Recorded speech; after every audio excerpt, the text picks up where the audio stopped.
Yo, what's going on, guys? It's Houston Sports Talk back another video day, and today the Los Angeles Lakers beat the Utah Jazz 124-118. Good win for the Lakers in the NBA Cup. Lakers go to 2-0 in the NBA Cup, and the Jazz are now 0-2. Lakers kind of really control their own destiny to go all the way and make it into the playoffs of the Cup that only 8 NBA teams make it into. And last year we didn't see any 2-loss teams make it in. It was only undefeated and 1-loss teams. So I think it's pretty we all knew this anyways. I think it's pretty fair to say that Utah will not be making it to Vegas or to the 18 playoff, which I don't think anybody ever thought that was going to happen, but most likely that will not happen now. But I will say this. I do remember watching Inside the NBA a couple weeks ago. Charles Barkley said, we should just make the inside, we should just make the two teams that play in the championship for the NBA Cup, the Pistons and the Jazz. I mean, although the Pistons don't look like the worst team in the East right now, it looks like maybe the Washington Wizards or the Philadelphia 76ers, not the Detroit Pistons. But do not expect the Jazz to go anywhere in this NBA Cup, although I don't think anyone ever thought they would get there. Now, the Lakers, though, they can win Group B. They control their destiny in these next two games, I always want to say in-season tournament. They don't call that anymore. Emirates Cup, they control their destiny. Going back to last year, their championship or in-season tournament, we can call it in-season tournament last year because that's what it was called. Going back to their in-season tournament run last year, and going 7-0 last year and winning the whole thing. And then 2 wins this year so far. The Lakers are undefeated since the in-season tournament or Emirates Cup, whatever you want to call it, whatever it's been called. They have not lost a single game. 9-0 in a season and a half. We'll see what happens in these next couple games for the Lakers, though, before the Cup ends. But yeah, this was a good win for the Lakers. Dalton Knecht, absolutely outstanding. Let's get to Dalton Knecht. 12 for 16 from the floor, 37 points, 9 for 12 from 3. Tied the most three-pointers made by a rookie of all time. Tied it. I mean, he had a couple chances to break that record, but could not get it done. But still, unbelievable performance. And I love to see this. I love Dalton Knecht. He was one of my favorite draft picks going into the draft. As a Rockets fan, I loved Reed Sheppard. He hasn't been great so far, but not a lot of minutes for him and not a lot of usage. But loved Reed Sheppard, but another guy I really loved was Dalton Knecht. I talked about it so many times about I loved both of their abilities to not only being good scorers, but being great 3-point shooters, and also both of them being solid defenders. So I praised Reed Sheppard and Dalton Knecht all offseason after they were drafted. One of them, Dalton Knecht, I just liked. The other, Reed Sheppard, I don't know if I would praise him as much as I did if I wasn't a Rockets fan. But, and another thing is they're also 2 really solid defenders. Knecht's a solid defender. He had a steal tonight, 37 points, 1 steal, 5 rebounds, 9 for 12 from 3, and another thing is you can't play zone on this guy, and that's what the Jazz tried to do tonight. It does not work. It's open shot after open shot, and if you're gonna leave this kid open, he's not gonna miss that opportunity. Unbelievable. And at one point in this huge, crazy night for him, 22 straight points. And look, it's not even like we don't know he can do this. Like, it's not like we doubt that he can do that. We saw it in the preseason. The preseason finale, he had like a stretch against the Suns where he just went nuts and had I think it was 28. It was I can't remember. It was either 18 or 21 straight points. And I think he scored or assisted on the last 23, 24 points, something like that. was absolutely outstanding in the final preseason game. Carried them to a win. And this one has a little bit more meaning into it since it's a regular season game and not a preseason. But we've seen him do this in the back about a month ago in the preseason, and so it's not like we didn't think he was incapable of this. It's just it's interesting to see it actually happen in the regular season and him to be this dominant, because we didn't see that while LeBron James or Anthony Davis was on the floor. Although I don't think Anthony Davis was on the floor through most of that big run by Dalton Knecht, but LeBron was for at least half or more than half of it. Dalton Knecht, when he was doing all that, I mean, he was playing with guys on the floor like Jackson Hayes, Bronny James, all these other guys. No disrespect to those guys, but it's not like playing on the floor with D'Angelo Russell, Austin Reeves, LeBron James, and Anthony Davis. So unbelievable performance from him, and I love to see him have this success. And this is back-to-back games now. He had 27 in New Orleans the other night. I love to see him have the success, just because what I hate the most about all the Bronny James stuff. I don't mind hearing everything about Bronny. Like, it gets annoying, but the one thing I hated throughout everything, you go back to Summer League. I talked about it throughout, from the moment the two of them were drafted, going into Summer League, Media Day, training camp, preseason. Always number one talk is always Bronny. Throughout where all the rookies get the attention, like whether it's the rookie introductions or it's the draft or it's the Summer League, Media Day, preseason, where rookies get attention to start off their careers. That is two guys, and usually in most of the interviews, it was the two of them together. It was Bronny and Dalton Knecht. I remember that's what it was on Media Day. There was a couple other scenarios where the two of them would be together in an interview, and I gotta say, it would always piss me off when Bronny gets asked, it's just nonstop questions for Bronny. Dalton Knecht's just sitting on the corner, or just sitting on the side. He'll get a question or two. Meanwhile, there's another 10 or maybe not 10, but another just crazy amount of questions for Bronny, a second-round pick, compared to the first-round stud in Dalton Knecht. I don't mind if Bronny gets attention, but he should not be getting more attention than not just the guy who was a first-round pick when he was a second-round pick, but this dude is an absolute stud. So I don't care if Bronny gets attention. It's just the thing that pissed me off the most was that, that he was outshining this guy. And now in the regular season, we're getting to see, look, I don't want to see Bronny fail whatsoever, but now we're getting to see Dalton Knecht be the 100% attention. I love it.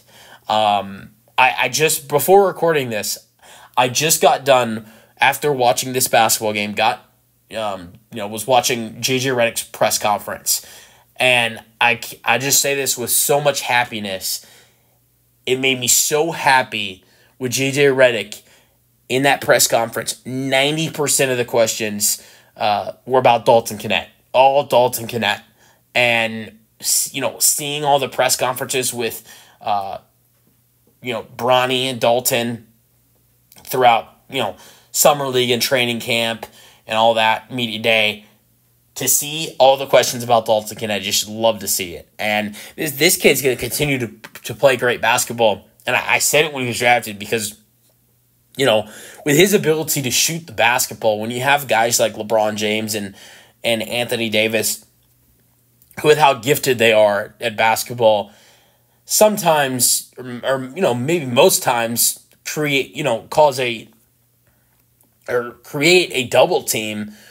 There's going to be an open guy. And if you play zone and you try to double team one of LeBron or Anthony Davis, it's just going to end up turning terribly wrong, potentially leaving Dalton Knecht open. So Dalton Knecht could have not been drafted to a better basketball team with his shooting ability. Getting drafted to a team that has two stars who get double teamed a lot, and also another two players like Austin Reeves and D'Angelo Russell who are good creators. So when you have two guys when you're a great shooter, a great young shooter, and you're on a team that has two amazing players who get double teams because of how good they are, and then you have another two players in D'Lo and Reeves who are great facilitators, you're down to have success. And you have a coach, and then just to push it one more forward, and you also have a coach in JJ Redick I think you compare JJ Redick and Dalton Knecht, I think they're very similar to each other with the way they played. Or with the way you compare the way Dalton Knecht plays to the way JJ played. And so when you have a coach who is such a gifted three-point shooter as well, I mean, I think any amazing three-point shooter coming out of college is down for success right away coming into that type of team. And so he just killed it tonight. Shout out to him. And we'll see if he can keep it up. I mean, right now, what we've seen from two rookies, and Jared McCain and Dalton Knecht, both have been absolutely fantastic. I know people are arguing of who deserves to be Rookie of the Year, whether it's Dalton Knecht or Jared McCain. Here's my response: way too early. I mean, guys, it's 16. Lakers are 16 games in. I think Sixers are 13. The Lakers are 14 games in. The Sixers are 13 at 2-11. Both are playing extremely good basketball, especially as of late. If the Rookie of the Year was decided now, I feel like maybe some would point towards Jared McCain because maybe his stats are a little bit better. But I don't know. I would still go with Dalton Knecht. But look, the stats right now, Jared McCain's stats are better. But I think when the season's said and done, I think Knecht's stats will be better. Jared McCain's not going to be scoring the basketball as much once Tyrese Maxey is healthy and he's back on the floor. So the Rookie of the Year debate, I think it's a little bit too early. Let's see what's going on in December, January. That might be more appropriate time to start talking about Rookie of the Year. But number one and number two look like Jared McCain and Dalton Knecht now. Let's get into this game though. 124-118 is the final score. Lakers get the dub. I'm gonna give a little credit to the Jazz here. I mean, they have a good way of getting back into a basketball game. I watched the Jazz Clippers game the other night, and they're down 20-something. Next thing you know, it's a the double-digit lead is gone. It's eventually, I think it turned into like a 7-point game or something like that.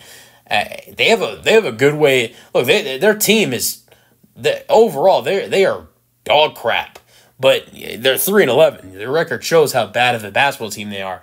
But I've watched in the last two games against both LA teams. They have a good way of getting back in the basketball game. I think they have some talent. John Collins is a good player. Lauri Markkanen's a great player. We've seen that. Colin Sexton, I think, is pretty solid too. And I think Keontae George is another really solid player. So they have some talent on this team, of course. Jordan Clarkson as well, another guy I missed. But I mean, they're not a good team. But they have a good way of getting back into a basketball game. They did it down more than 20. I think it was like 22-23 against the Clippers the other night. Got it all the way down to like 7 or 6. Then tonight, down 175 after an absolute unbelievable sequence by Dalton Knecht. Down 25 against a Lakers team on the road with how bad the Jazz are as a 3-10 team at the time. Down 25 with 10 minutes to go against a Lakers team on the road that has LeBron, has AD, has Dalton Knecht shooting the way he has, has Austin Reeves. You would think right there, that's where it would continue to get worse for the Jazz, and both players would not have their starters in for the rest of the game or for a good part of the fourth quarter, the fourth quarter. But no. What's the final score? 118-124. And, sometimes we'll see teams, cut a deficit, and it's because, the other team's starters are off the floor. The Lakers starters were on the floor. So the Jazz have a good way of getting back in a basketball game. And look, I don't. This is not just the Lakers thing. I don't think just because the fact that the Jazz have done this before. They did this against the Clippers the other night. I think there's been another time or two where they've done this season. So they definitely have a good job of getting back into the basketball game, and we'll see.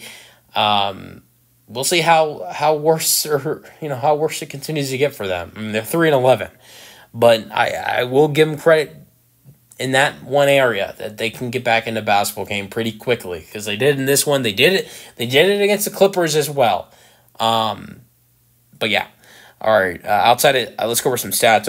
Outside of Knecht, went over his numbers. Reeves had 17, 3 for 7 from 3. And the Lakers only had 5 threes outside of Dalton. Knecht only took 19 outside of Knecht. I mean, they shot 5 for 19 if you take Knecht's shooting off. Cam Reddish was a starter. Didn't do much as a starter. Was good defensively. Very, very good defensively for Cam Reddish. 2 steals, 2 blocks. But he only took 1 shot. Scored 4 points. Got fouled late in the foul game. Made both free throws. So I'm not saying he was bad. He just didn't shoot a bunch. But when that one opportunity came for him to shoot, he made it, and he was good defensively. He also grabbed 2 boards, so not bad at all by Cam Reddish. Doing his part in 25 minutes. LeBron 34 minutes, 9 for 17, 26 points, 12 assists. Was getting the dimes. Anthony Davis was pretty solid in this game. 26 and 14. It's a pretty high number for Anthony Davis with the rebounds. 6 assists for Davis as well. Really, really solid night for Davis. He took a couple hard hits in this one. John Collins hit him pretty good, which got him all the way to the locker room. Davis still was able to play 34 minutes in this one. 10 for 15 from the floor. Did not make a 3. Rare struggles from the free throw line for Davis. 4 missed free throws.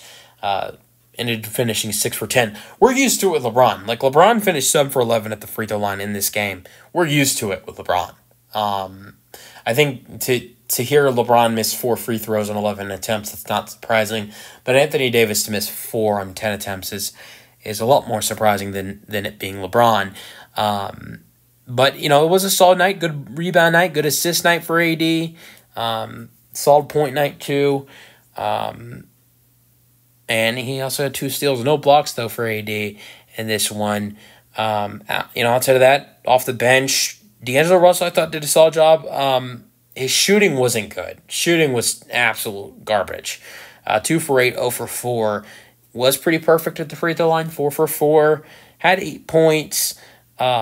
Like I mentioned, his shooting was garbage, but what I thought was good by him in this game was his defense. 1 steal, 1 block, and his facilitating of 6 assists, 6 rebounds. So I thought his facilitating was great. He did create a bunch of those Dalton Knecht threes or any of the buckets he had. So he was a big part in Dalton Knecht's big night, and that's why I say he did such a good job with facilitating in this game. But look, if we're going to continue to talk about badness of D'Lo, he also had 4 turnovers in this game, which was really bad. So I look at positive with his defense and his facilitating and his rebounds. 6 rebounds in 26 minutes isn't bad for a point guard. So look, the facilitating, the rebounding, and the defense was good for D'Lo, but the shooting and the turnovers was terrible. So there's 2 positives, 2 really good positives, and 2 really bad negatives. Gabe Vincent continued to do a bit of nothing. 19 minutes, 1 for 13, 1 for 2 from 3, 3 points, 2 rebounds, 1 assist, 1 steal. Look, solid. He got a steal, but outside of that, not much from Gabe Vincent. It's kind of been that this year. Max Christie on the other end, that was a little bit different. Max Christie wasn't a scoring option this game. Took 1 field goal, missed that field goal, was fouled, made one free throw, missed the other. So only 1 point. That doesn't sound very good, but what matters is doing good things defensively. 2 steals and 2 blocks for Max Christie. He had the most, or he tied for the most blocks on the team with Cam Reddish, and also tied for the most steals on the team with Cam Reddish with 2 steals. So honestly, if I had to say, I'd say Christie's 2 steals and 2 blocks is a little bit more impressive than Cam Reddish's, just because the fact that he had less minutes. Christie played 17, Reddish played 25, but both were great defensively. Lakers were good as a whole, defensively. 5 blocks as a team, nine steals. Meanwhile, the Jazz had 9 steals, no blocks. That's another really good stat for the Lakers, not blocked at all in this game. So, yeah. Let's go over the Jazz scoring real quick. John Collins, 18 points, 8 rebounds, 2 assists. He was good in this game. Getting some foul trouble that only caused him to play 29 minutes. Lauri Markkanen, 25 points, 8 rebounds. One of the best games I've seen him play this year. Kyle Filipowski, rookie, who's done solid, but not as solid as the other guy on the other team, or the dude playing in Philadelphia. But 3 points, 6 assists, 2 steals, and 5 rebounds. All around, outside of his points, was a solid game with steals, assists, and rebounds. But it only took 3 shots in 25 minutes, and made one of those shots, scored 3 points. Sexton had 19 and 4 assists. Keontae George, I thought, was pretty good in this game. 18 points, 6 assists, 1 rebound. Jordan Clarkson off the bench had 18 points, 8 points for Drew Eubanks, 8 rebounds. I thought he did a really solid job. He was perfect from the floor, 4 for 4. Former Ronnie James USC teammate Isaiah Kohler, another rookie, played 20 minutes, 1 for 5, 0 for 3 from 3, 2 points, 4 assists, 3 steals. So he was really good at facilitating defense. And that was really it. Another rookie, Cody Williams, brother of Jalen Williams, J-Dub, 8 minutes, had a 1 assist, 1 rebound. That was really it in this game for the Jazz or the Lakers. Good win for the Lakers to go to 2-0 in the NBA Cup. Jazz go to 0-2, and great game from the rookie, and great game for the Lakers as a team. But I know JJ Redick, he's not a look, I'm not going to try to disrespect Darvin Ham, but Darvin Ham, I feel like in this kind of game, I feel like Darvin Ham, his energy might just be like, oh, we got the win. JJ Redick and the Lakers staff, this new Lakers staff, this 2024 coaching staff, very upset how a 25-point lead with 10 minutes to go went into a 6-point win at the end of this game, going up against the worst team in the Western Conference. So I'm sure JJ Redick is going to be praising the way they played, with the way LeBron, Knecht, AD, and some of the other guys played in this game for them. But I know there's probably going to be a lot of words for JJ Redick, talking about how they blew the lead as well. Let me know your thoughts on the game in the comment section, and peace out.